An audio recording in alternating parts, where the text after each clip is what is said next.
அப்பா company போய்டான்பா, time ஆச்சு. ஐயா சரியா, போயிட்டு வையா, பத்திரமா போயிட்டு வையா. சரி ஒரு நிமிஷம் இரு. ஏன் முகம் ஆடி இருக்கு? இல்லைப்பா, பணம் தேவை இருக்குது. ஏன்னா பொண்ணுக்கு பீஸ் கட்டணும். ஏன்னா ஒய்ஃப் கார்ஸ் உடம்பு சரியில்லாமல் போச்சு, அதான்பா.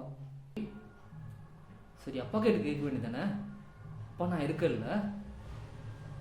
கேட்குறதுக்கு எப்படின்னு தெரியாமல் தான்ப்பா வேற யார்கிட்ட கேட்டு பார்த்தேன், இங்கே கிடைக்கலன்னு சொல்லிட்டாங்க. அதுதான்ப்பா, வேற எதுவும் இல்லைப்பா. யார்கிட்ட கேட்டேன். சரி அப்பா கிட்ட கேட்கணும்னு தோணுச்சா? நான் என்ன கேட்டால் இல்லைன்னு நான் சொல்லிட்டு போகிறேன். சொல்லு. சரிப்பா சரி, நான் பார்த்துக்கிறேன்.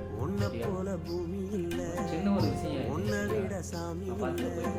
பத்திரமா போயிட்டு வா. சரியா?